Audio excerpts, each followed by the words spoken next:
धन्यवाद अध्यक्ष महोदय। धमकी देते हो संविधान के बात कर। I know it has removed, I have removed. धन्यवाद अध्यक्ष महोदय। Please please. आज सदन में डॉक्टर भीमराव जी अंबेडकर साहब और भारत के संविधान के प्रति हमारी अनुराग थावरचंद जी स्पीकिंग। सांसद को वहां से शट अप बोलेंगे तो कैसे बात बनेगी मैडम? और वहां से मैडम अगर आपका व्यक्ति बोल रहा है ना, और कांग्रेस के आपका व्यक्ति है, सक्षम है, सब जवाब दे देंगे। आप बैठिए। मैडम ये महिलाओं की बात करते थे, आज सोनिया जी के बैठे बैठे महिला सांसद को शट अप कहते हैं मैडम, उनको माफी मांगनी चाहिए मैडम। अभी कहाँ बोला आपने? प्लीज प्लीज, ये एक तो गलत बात दोनों तरीके से शुरू हो रही है। बैठे बैठे कमेंट्स करना आप भी करते हो। प्लीज थोड़ा शांति से आप भी टॉलरेट करो, यहाँ से भी वहाँ से भी, दोनों जगह। Please all of you should have tolerance please, नहीं तो टॉलरेंस पे चर्चा नहीं कर सकेंगे। Every yes Thawarchand. अध्यक्ष महोदय, आपने मुझे महत्वपूर्ण विषय पर बोलने का अवसर दिया, इसके लिए मैं आपका आभार व्यक्त करता हूं। बहुत खुशी की बात है कि आज हम भारत के संविधान निर्माता डॉक्टर भीमराव जी अंबेडकर साहब और भारत के संविधान के प्रति प्रतिबद्धता व्यक्त करते हुए सदन में चर्चा कर रहे हैं। इस प्रकार की चर्चा निश्चित रूप से आवश्यक थी। देश की जनता को और भारतवासी जिन जिन देशों में रहते हैं उन सबको अंबेडकर जी के बारे में और भारत के संविधान के बारे में जानने का अधिकार है, और इस चर्चा के माध्यम से हम वो काम करने जा रहे हैं। 11 बजे से चर्चा प्रारंभ हुई है। बहुत सारे माननीय सदस्यों ने अपने विचार व्यक्त किए हैं। मैं इस अवसर पर यह कहना चाहता हूं कि नरेंद्र मोदी जी और अटल बिहारी वाजपेयी जी ने अंबेडकर जी को भली भांति समझा है, भारत के संविधान को समझा है। नरेंद्र मोदी साहब ने तो अंबेडकर जी के ऊपर पुस्तकें भी लिखी है। मैं विरोध पक्ष के माननीय सदस्यों से अनुरोध करना चाहूँगा कि नरेंद्र मोदी जी द्वारा लिखित अंबेडकर जी के ऊपर जो पुस्तकें हैं वो अगर पढ़ेंगे तो उनको सारी स्थिति स्पष्ट हो जाएगी, गलतफहमी दूर हो जाएगी। देश की आज़ादी के बाद भारत का संविधान जब से लागू हुआ है, भारतीय जनसंघ और अब भारतीय जनता पार्टी के रूप में हम उसका अक्षरशः पालन करने का काम कर रहे हैं, प्रयास कर रहे हैं। इसके लिए हमारे पास एक नहीं अनेक उदाहरण है। परंतु संविधान लागू होने के बाद 60 वर्षों तक जो राजनीतिक दल केंद्र में, राज्यों में और पंचायत स्तर पर सरकार में रहे, उन्होंने संविधान का जो सम्मान करना चाहिए वैसा सम्मान करने का काम नहीं किया। अंबेडकर जी को सम्मानित दृष्टि से देखना चाहिए था, उनका सम्मान करना चाहिए था, वो नहीं किया। उदाहरण के तौर पर मैं बताना चाहूँगा कि डॉक्टर भीमराव जी अंबेडकर साहब ने भारत का संविधान लिखने में अहम भूमिका निभाई। 26 नवंबर 1949 को उनकी अध्यक्षता में संविधान कंप्लीट हुआ और उन्होंने तत्कालीन सरकार को वो संविधान सौंपा। ये उनका महत्वपूर्ण योगदान था।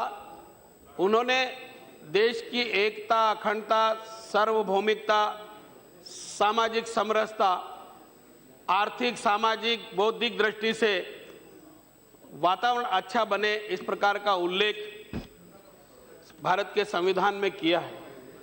और जो प्रीएम्बल उन्होंने लिखा, वास्तव में उसका अक्षरशः पालन करने का काम तो हम कर रहे हैं, कांग्रेस वालों ने या उनकी सरकारों ने ऐसा नहीं किया।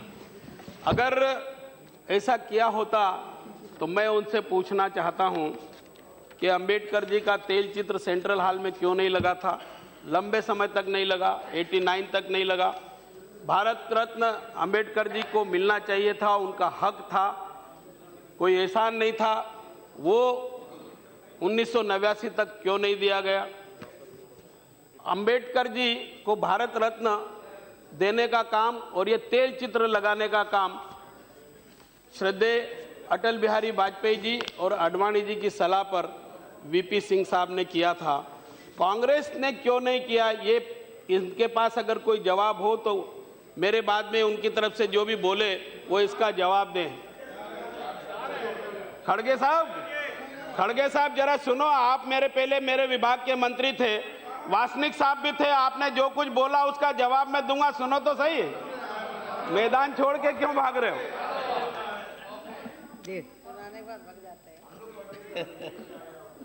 तो मैं बता रहा था कि हम अंबेडकर साहब का सम्मान पहले से कर रहे हैं, भारत के संविधान का सम्मान भी कर रहे हैं। हमारे ऊपर आरोप लगते हैं कि हम अंबेडकर विरोधी हैं, भारत के संविधान के विरोधी हैं। मैं बताना चाहता हूं कि राष्ट्रीय स्वयंसेवक संघ की जो प्रातः स्मरण एक प्रार्थना है, आजकल उसका नाम एकात्मता स्रोत है, उसमें हम बहुत पहले से अंबेडकर जी को महापुरुषों के रूप में नाम लेकर के सम्मान देने का काम करते हैं। उसमें महात्मा गांधी जी है, टैगोर साहब है, जितने भी देश के महापुरुष हुए हैं उनका नाम प्रातः स्मरण के रूप में जब प्रार्थना करते हैं तो लेते हैं। ये एक पहला प्रमाण है। अंबेडकर जी को लोकसभा में चुन करके कांग्रेस वालों ने नहीं आने दिया। अंबेडकर जी जब लोकसभा का चुनाव लड़े तो राष्ट्रीय स्वयंसेवक संघ के प्रचारक और लेबर क्षेत्र में अहम भूमिका निभाने वाले दत्तोपंत जी ठेंगड़ी ने उनका चुनाव संचालन का दायित्व निभाया था। वो उनके इलेक्शन एजेंट थे। ये दूसरा उदाहरण है।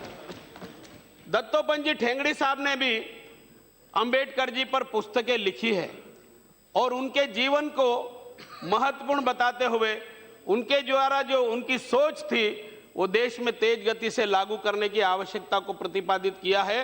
ये पुस्तकें अगर वो पढ़ लेंगे तो उनकी गलतफहमी दूर हो जाएगी।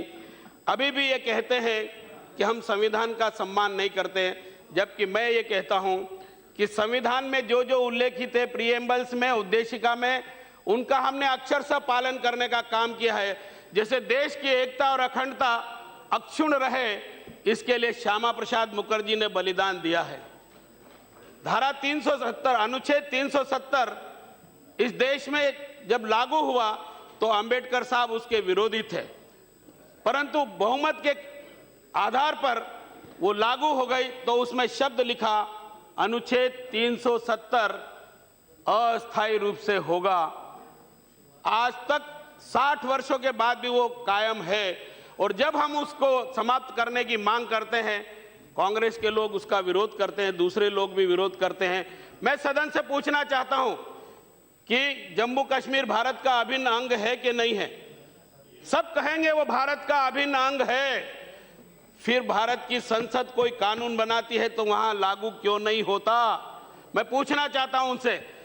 जब राजपत्र जारी होता है, गजट जारी होता है, तो उसमें लिखा हुआ होता है जम्मू कश्मीर को छोड़कर भारत के शेष राज्यों में संसद द्वारा पारित अमुक अमुक अमुक अमुक कानून इस तारीख से लागू किया जाता है। आखिर जम्मू कश्मीर को छोड़कर क्यों लिखा जाता है? संसद कोई कानून बनाए वो वहां लागू नहीं होता, तब तक लागू नहीं होता जब वहां की विधानसभा उसको पारित नहीं कर दे, सहमति व्यक्त नहीं कर दे। एक विधानसभा इस संसद से सर्वोपरि है क्या?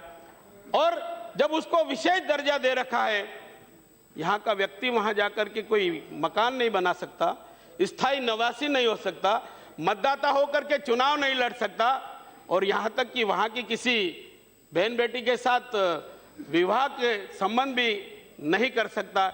वो यहाँ आएंगे तो सब करेंगे, एक चुनाव भी लड़ेंगे, मतदाता भी बन जाएंगे, यहाँ शादी ब्याह भी करेंगे, सब करेंगे, पर भारत का अभिन्न अंग होने के बाद भी हम वहां जाकर के ये सब नहीं कर सकते। आखिर ये भेदभाव क्यों? और ये कहते हैं कि हमने तो समरसता लाने का काम किया, देश की एकता अखंडता को बरकरार करने का काम किया है, मजबूती देने का काम किया है। ये मजबूती देने का काम है क्या? इस पर विचार करना चाहिए और सहमति बनना चाहिए और जितना जल्दी हो सके अनुच्छेद 370 समाप्त करना चाहिए। इसके साथ ही साथ मैं ये कहना चाहूंगा कि भारत के संविधान में समान नागरिक कानून बनाने का प्रावधान है। हिंदुस्तान की आजादी के बाद 60 साल तक जिसने राज किया है, सुप्रीम कोर्ट ने फैसला दिया कि देश में समान नागरिक कानून संहिता बनना चाहिए, क्यों नहीं बनाने का काम किया है? आज भी मैं मांग करता हूं कि समान नागरिक कानून संहिता इस देश में लागू होना चाहिए। दुनिया के दूसरे देशों में सब जाति धर्म के लोग निवास करते हैं, वहां एक ही कानून होता है, हमारे यहाँ अलग अलग कानून क्यों हैं? महिलाओं के साथ अन्याय और अत्याचार होते हैं। अगर वो मुस्लिम महिला है और 3 बार किसी उसके पति ने बोल दिया तलाक तलाक तलाक, तो उसका संबंध विच्छेद हो जाता है, वो उसकी पत्नी नहीं रहती। और वो अगर कोर्ट में जाए और भरण पोषण की मांग करे तो ये उसको देने के लिए तैयार नहीं होते। अध्यक्ष महोदय, आपको मालूम है, आप भी इंदौर के निवासी हैं, मैं इंदौर के पड़ोस का निवासी हूं। वहीं की एक बहन शाहबानो ने, जब उसके पति ने गलत ढंग से उसको तलाक दे दिया, तलाक तलाक तलाक बोल दिया और संबंध विच्छेद कर लिए, वो सेशन कोर्ट से, हाई कोर्ट से, सुप्रीम कोर्ट से जीती और सुप्रीम कोर्ट ने कहा कि इसको भरण पोषण मिलना चाहिए, इसके पति के द्वारा मिलना चाहिए। क्या कारण था? राजीव गांधी जी देश के प्रधानमंत्री थे। 1985 में उन्होंने संविधान संशोधन करके पिछली तारीख से उसके अधिकारों का हनन किया। यह प्रीएम्बल का या भारत के संविधान की मुख्य उद्देशिका है, उसकी भावना के खिलाफ नहीं है क्या? ऐसा क्यों किया? आज भी यह महिलाओं, उन महिलाओं के साथ जो अल्पसंख्यक होकर के मुस्लिम समाज की है, उनके साथ अन्याय अत्याचार होते देखना चाहते हैं। फिर कहते हैं कि एकता नहीं है, समरसता नहीं है। हम कहते हैं इनकी गलत नीतियों के कारण यह सब हुआ है। प्रजातंत्र को नष्ट करने का काम भी कांग्रेस की सरकार ने किया है। आपको मालूम है, इलाहाबाद के हाई कोर्ट ने देश की उस समय की प्रधानमंत्री इंदिरा गांधी जी के चुनाव को अवैध घोषित किया था और यह सिद्ध करके उनके चुनाव को अवैध किया था कि इन्होंने चुनाव के पीरियड में भ्रष्ट आचरण अपना, धन दौलत, पैसा कौड़ी, जेवर और साड़ी बांटकर, कंबल बांट करके चुनाव जीता है। इनका चुनाव अवैध किया जाता है। समय का तकाजा था, संविधान की मर्यादाओं का पालन करना था, प्रीएम्बल पर अमल करना था। प्रजातंत्र की रक्षा का अगर जज्बा मन मस्तिष्क में था तो त्यागपत्र दे देना चाहिए। कांग्रेस का बहुत बड़ा बहुमत था, किसी और नेता को देश का प्रधानमंत्री बना देते, पर इंदिरा गांधी जी ने वैसा नहीं किया। अपने पद पर बने रहने के लिए देश में आपातकाल लगाया, देश के लाखों देशभक्त लोगों को जेल में डाल दिया और जेल में डालने के बाद फिर क्या किया? तानाशाही प्रवृत्ति करके और भारत के संविधान में संशोधन किया। भारत का संविधान हजारों की संख्या में महापुरुषों ने विचार विमर्श के बाद, सुझाव देने के बाद, तत्कालीन महापुरुषों ने, देश की आजादी की लड़ाई लड़ने वालों ने उसको बनाया था। इन्होंने चंद लोगों के साथ बातचीत करके उसमें संशोधन कर दिया। और संशोधन क्या किया? देश के प्रधानमंत्री के खिलाफ, राष्ट्रपति के खिलाफ, लोकसभा अध्यक्ष के खिलाफ और उपराष्ट्रपति के खिलाफ, चाहे वो किसी प्रकार का कोई अपराध करे, किसी भी कोर्ट में कोई जाने का अधिकार नहीं होगा किसी को। ये क्या था? न्यायपालिका की अवहेलना, संविधान की अवहेलना, मौलिक अधिकारों की अवहेलना और इस प्रीएम्बल में जो लिखा था उसकी अवहेलना करने का काम नहीं है क्या? ये संविधान में चंद लोगों ने संशोधन कर दिया, जबकि कठोर परिश्रम के बाद अनेक महापुरुषों के विद्वत्तापूर्ण अनुभव के आधार पर भारत का संविधान बना था। इंदिरा गांधी जी ने देखते ही देखते संविधान में संशोधन कर दिया और पद पर बने रहने का प्रावधान कर दिया। आज लोकसभा का कार्यकाल 5 साल के लिए है। देश की आजादी के समय से ये 5 साल चल रहा था, परंतु संशोधन और कर लिया था। 6-6 महीने का अधिकार बढ़ाने का जो था वो तो था ही, परंतु लोकसभा की कार्यावधि भी 5 साल की बजाय 6 साल करने का निर्णय कर लिया था। यह इस प्रीएम्बल का खुला उल्लंघन था और इस भारत के संविधान की अवमानना करने का काम इन्होंने किया। किस मुंह से बात करते हैं ये लोग? एक नहीं, अनेक उदाहरण और भी है ऐसे। ये जो संविधान संशोधन हुआ है ना, वो आपातकाल में हुआ है। 18 दिसंबर 1976 को जब देशभक्त लोग जेलों में थे, सांसद लोग जेल में थे, और चंद उपस्थिति में संविधान में संशोधन कर दिया। और आपातकाल लगाते समय क्या किया? बहुत सारे नए सांसद हैं। आपातकाल लगाते समय निर्णय तो यह करना चाहिए था कि मंत्रिमंडल की बैठक में कोई निर्णय होता।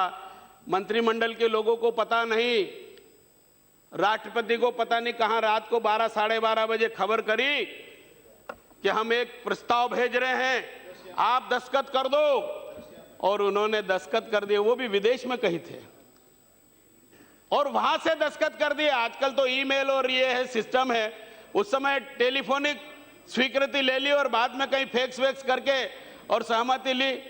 इस प्रकार से संविधान का मजाक उड़ाने का काम किया है।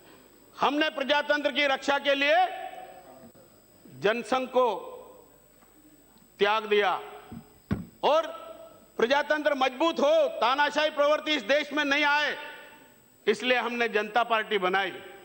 और जनता पार्टी बनाने के बाद बहुत सारे लोगों ने सलाह दे दी इंदिरा जी को, माहौल बहुत अच्छा है, आपातकाल में बहुत अच्छे काम हो रहे हैं, लोग खुश हैं, आप तो चुनाव करा लो। देशभक्त नेता अटल जी, आडवाणी जी, ये सब जेल में थे और एक पार्टी बना ली, जनता पार्टी, और चुनाव हुआ। कांग्रेस वाले उसमें से बुरी तरह से हारे।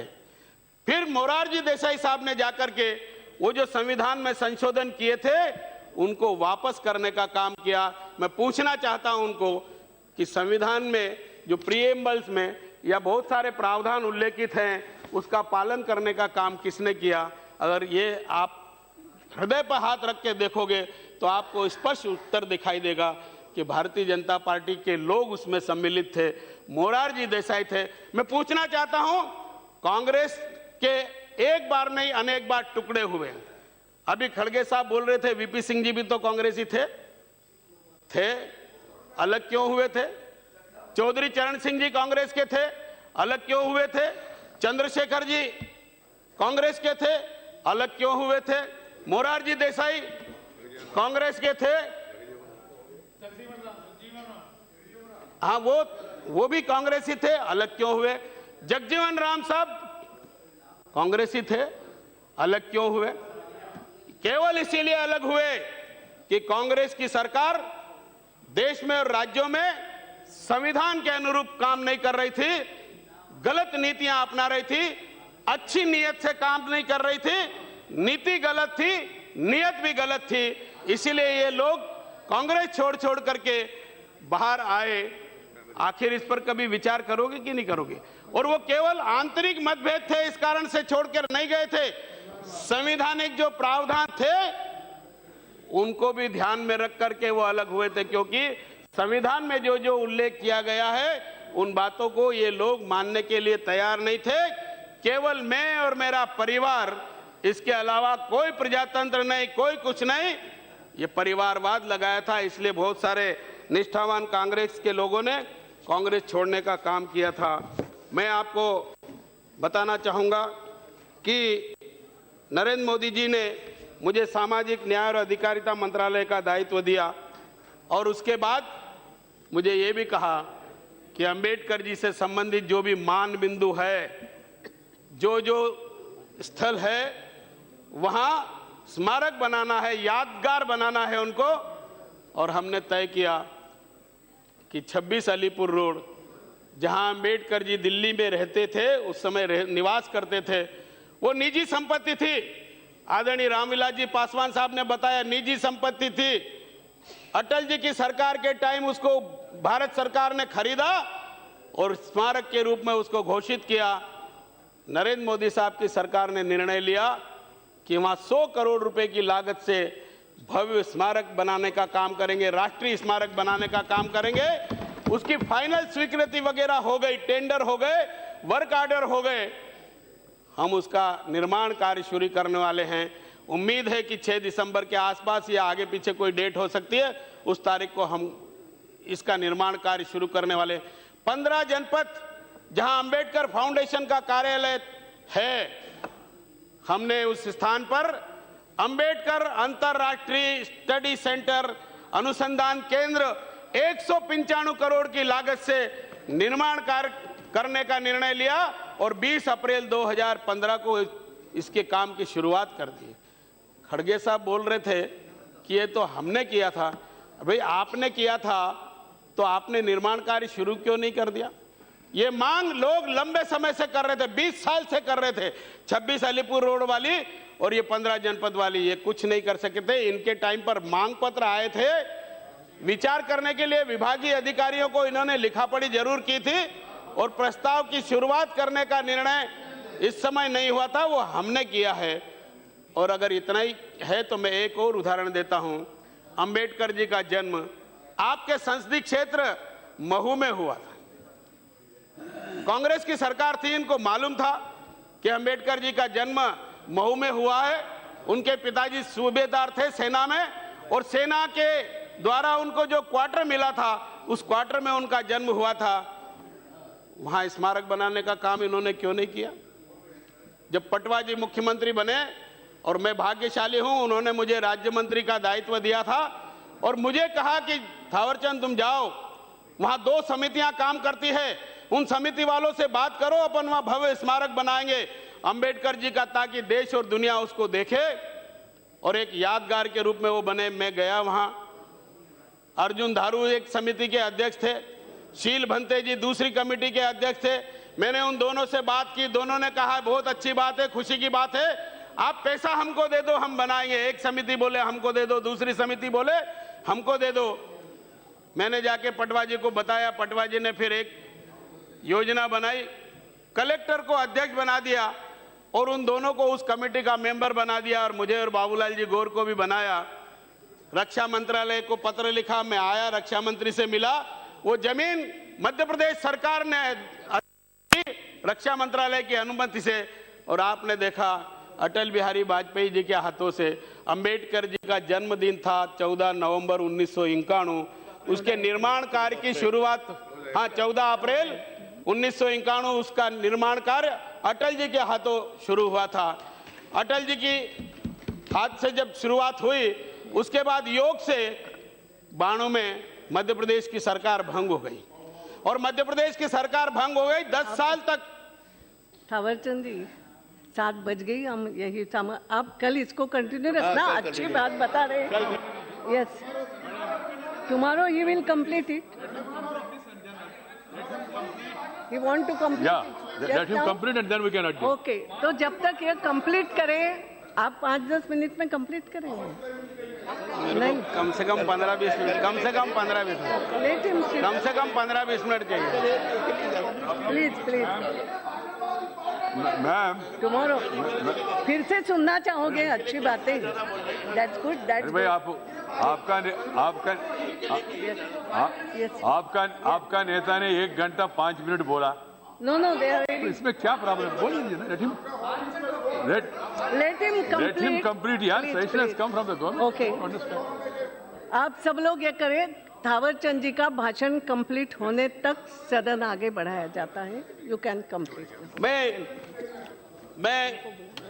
ये निवेदन कर रहा था कि पटवा जी की सरकार जब भंग हो गई और 10-11 साल तक कांग्रेस की सरकार रही, दिग्विजय सिंह जी मुख्यमंत्री रहे, उन्होंने एक भी ईंट उस निर्माण कार्य स्थल पर लगाने की कोशिश नहीं की।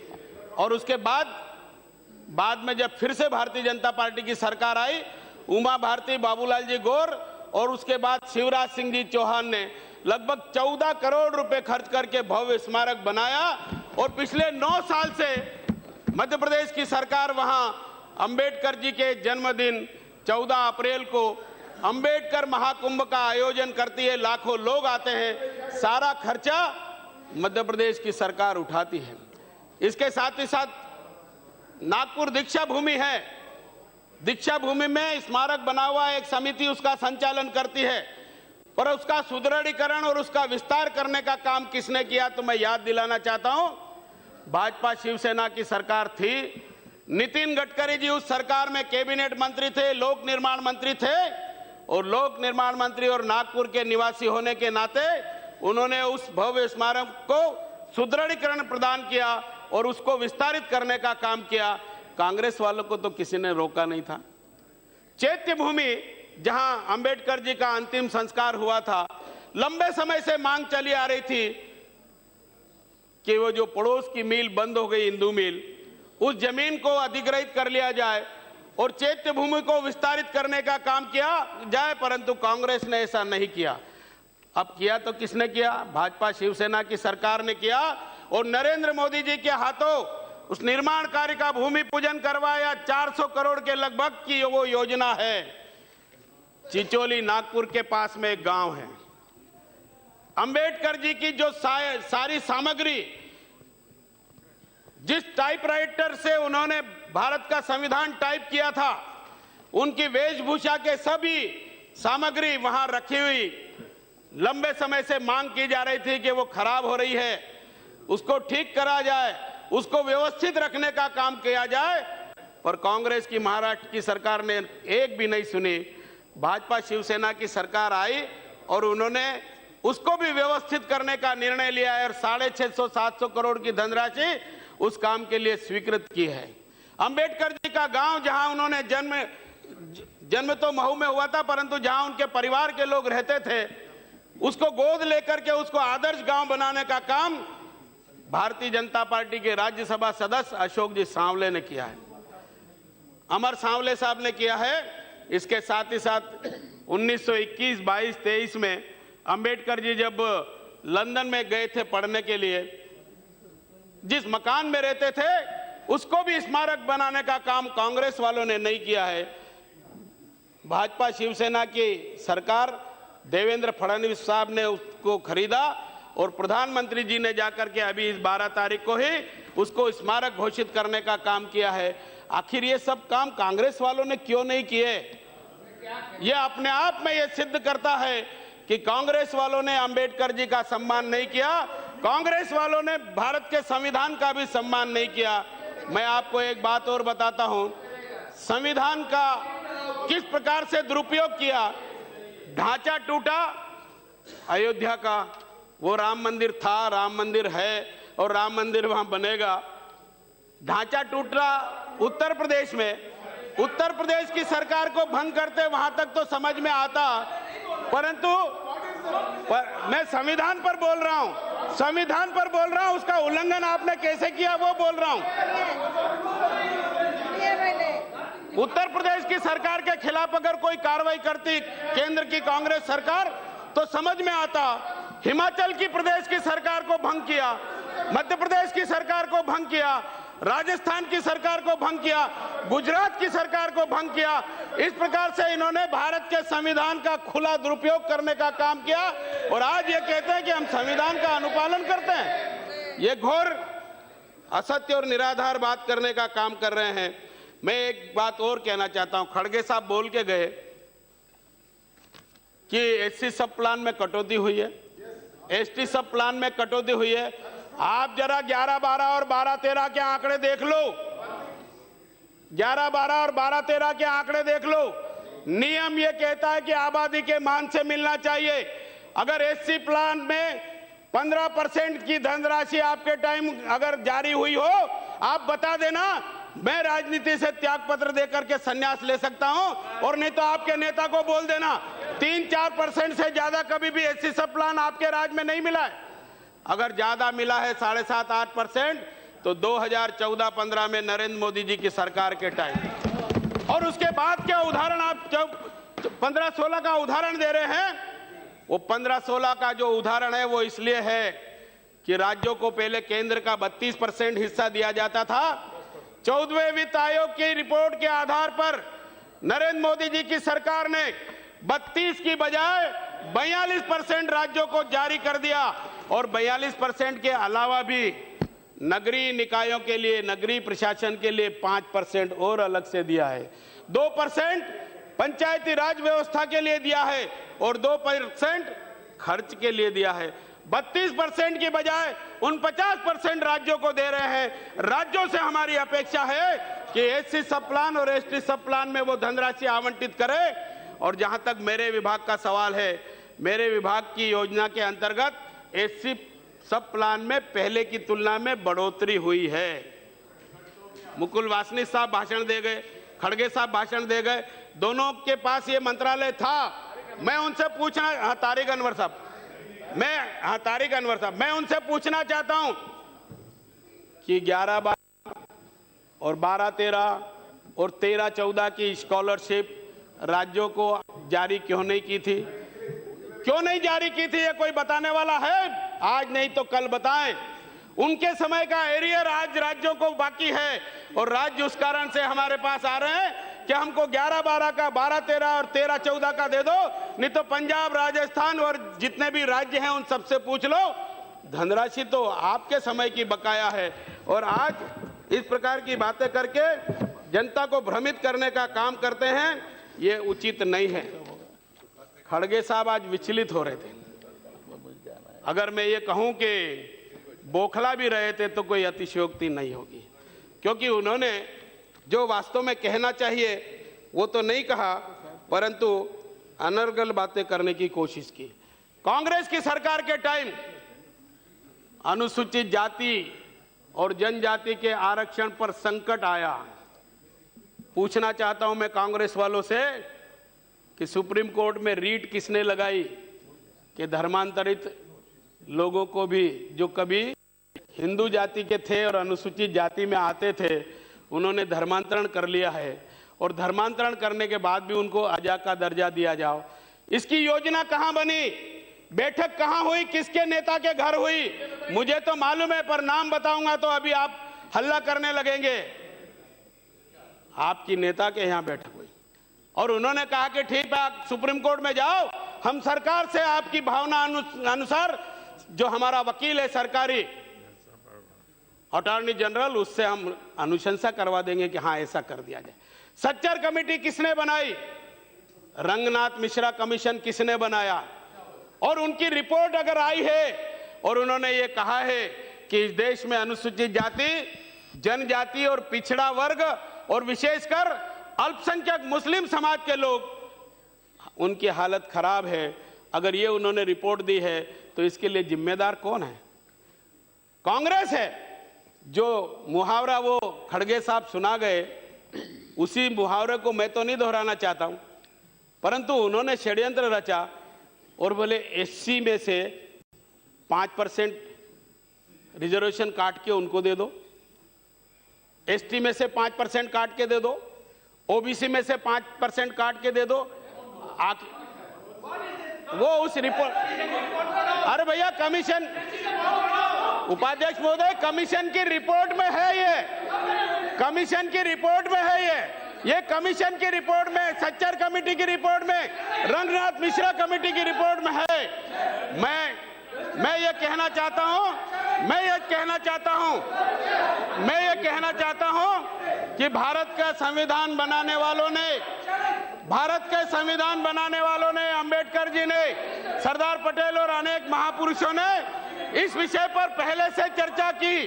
1936 में चर्चा हुई, 1948 में चर्चा हुई, 1952 में चर्चा हुई, 1956 में चर्चा हुई और उन्होंने ये कहा कि धर्मांतरित लोगों को किसी भी प्रकार से अजा का दर्जा नहीं दिया जा सकता।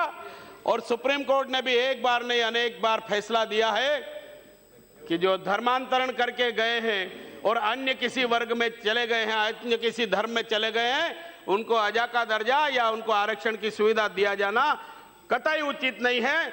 उनके फैसले के बाद भी ये षड्यंत्र कर रहे हैं और ये तर्क दे रहे हैं कि नहीं, उनको भी मिलना चाहिए। अनुसूचित जाति वर्ग के लिए आरक्षण की व्यवस्था छुआछूत के कारण, सामाजिक शैक्षणिक पिछड़ापन के कारण हुआ है और जब कोई धर्म परिवर्तन करके वहां जाता है तो इस प्रकार का छुआछूत का वातावरण वहां नहीं होता है। और जब वहां छुआछूत का वातावरण नहीं होता है तो फिर उनको ये मांग करने का क्या अधिकार है और कांग्रेस वाले को इस प्रकार का षड्यंत्र करने का क्या अधिकार है और उस षड्यंत्र में सहभागी बनकर के और देश में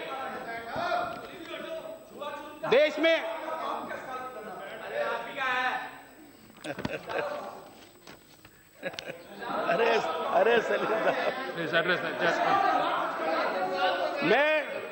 मैं इस अवसर पर फिर यह कहना चाहता हूं कि भारत का संविधान बनाने में अंबेडकर जी के साथ साथ सरदार पटेल ने, जवाहरलाल जी नेहरू ने, मौलाना अबुल कलाम आजाद ने और अनेक महापुरुषों ने विचार विमर्श करने के बाद बनाया और उस समय पर इन सब विषयों पर चर्चा हुई और उन्होंने इस बात को अस्वीकार कर दिया। आप उनकी बात को भी स्वीकार करने के लिए तैयार नहीं हो। आज आप ये मांग कर रहे हो कि उनको धर्मांतरित करने के बाद आप उनको ये दर्जा दे दो। भारत के संविधान में लिखा है, भारत के संविधान में लिखा है धर्मांतरण पर रोक लगाने का प्रावधान किया है। आप धर्मांतरण को बढ़ावा देने की कोशिश कर रहे हो। आज देश की एकता अखंडता के साथ कर रहे हो कि अगर इसी प्रकार की कोई नीति है तो देश की एकता और अखंडता खतरे में पड़ेगी। मैं आपको यह निवेदन करना चाहता हूं, इसलिए इस प्रकार की बातें करने की आवश्यकता नहीं है। नरेंद्र मोदी जी ने अंबेडकर जी की 125वीं वर्षगांठ पर इसको साल भर धूमधाम से मनाने का निर्णय लिया है। प्रधानमंत्री जी की अध्यक्षता में एक कमेटी बनी है और हमने साल भर के कार्यक्रम तय किए हैं। 14 अप्रैल 2015 से इसकी शुरुआत हुई है और 14 अप्रैल 2016 तक ये चलेगा। हमने तय किया है कि देश भर में ये कार्यक्रम आयोजित होगा। आज का ये संविधान दिवस देश के सभी राज्यों में मनाने का संदेश भारत सरकार की ओर के हर मंत्रालय की ओर से गया है और राज्यों के मुख्यालयों पर और स्कूलों में और महाविद्यालयों में आज का ये दिन मनाने का निर्णय जो किया है उस पर अमल किया जा रहा है। हमने अंबेडकर जी पर डाक टिकट जारी करने का काम किया है।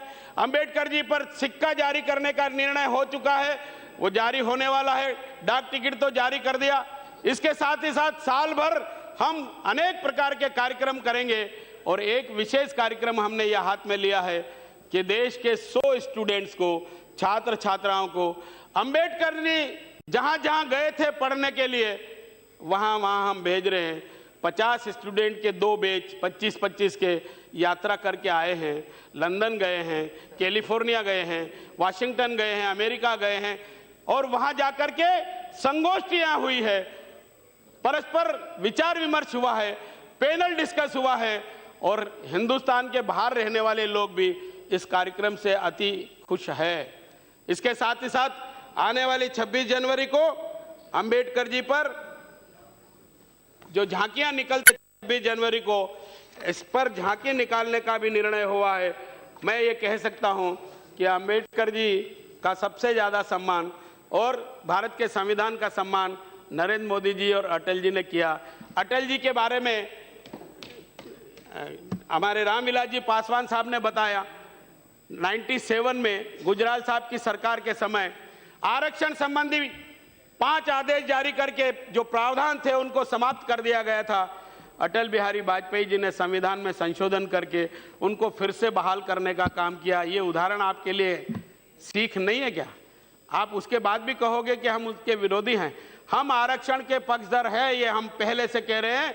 और जनसंघ का दूसरा अधिवेशन हमारा राष्ट्रीय प्रतिनिधि सभा का इंदौर में हुआ था। उस इंदौर में हमने प्रस्ताव किया था कि हम भारत के संविधान का, अंबेडकर जी का सम्मान करते हैं और संविधान में जो छुआछूत मिटाने की बात कही गई है उसका अक्षरशः पालन करेंगे। गांव-गांव में, गली-गली में जाएंगे और उसका अनुपालन करने का काम करेंगे। आज तक कर रहे हैं। आपके किसी प्रधानमंत्री ने या मुख्यमंत्री ने अंबेडकर जी और भारत के संविधान का सम्मान करने का काम किया था?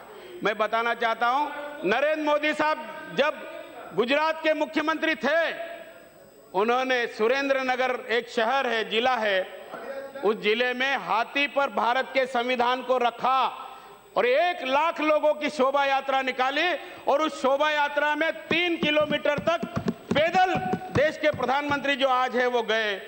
ये सम्मान के सूचक हैं। एक नहीं अनेक उदाहरण हैं।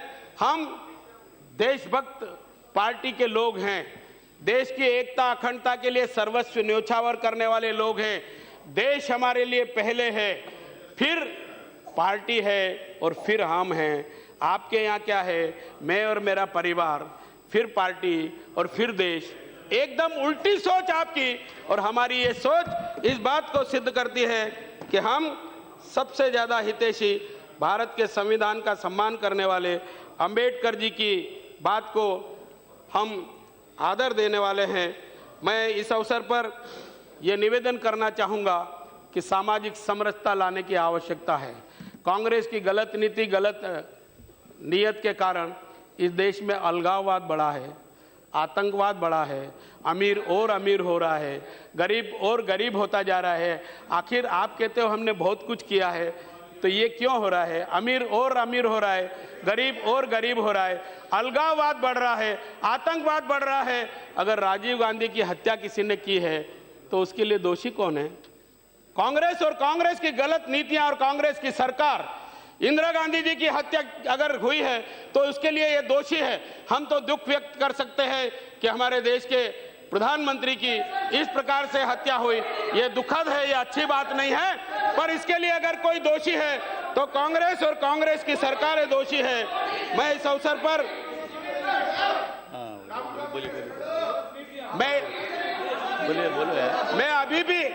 मैं अभी भी उपाध्यक्ष महोदय, मैं अभी भी निवेदन करना चाहता हूं कि देश में सामाजिक समरसता लाने के लिए, आर्थिक विषमता को दूर करने के लिए और देश की एकता अखंडता को मजबूत करने के लिए भारत के संविधान के अनुरूप चलने का दायित्व हम सबका है। नरेंद्र मोदी जी की सरकार और भारतीय जनता पार्टी नित एनडीए की सरकार उस पर चलने के लिए तत्पर है।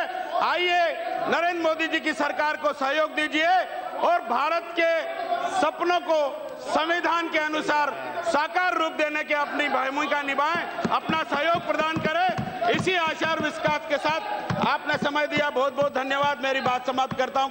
कहने के लिए तो बहुत कुछ है। मेरे विभाग की योजनाओं की जानकारी, मैंने बहुत सारी उपलब्धियां हासिल की है। इन 1.5 साल के कार्यकाल में मेरी सरकार ने बहुत उपलब्धियां हासिल की है। अनुसूचित जाति वर्ग में, पिछड़ा वर्ग में, विकलांग वर्ग में, किन्नर जाति में, घुमंतु जाति में, सीनियर सिटीजन में, इन सब वर्गों के हित संरक्षण की योजनाएं मेरे विभाग ने बहुत सारी नई बनाई है। कोई अवसर आएगा तो उस पर बताऊंगा, और नहीं तो हमने इनको पुस्तक दी है, मेहरबानी करके वो पढ़ ले, सब समझ में आ जाएगा कि अंबेडकर जी और भारत के संविधान के अनुसार तो हम चलने का काम कर रहे हैं। आप कुछ सीख ले लो, इस चर्चा से कुछ सीख के जाओ और अंबेडकर जी का आदर करो, भारत के संविधान का अनुपालन करो। धन्यवाद। जय हिंद।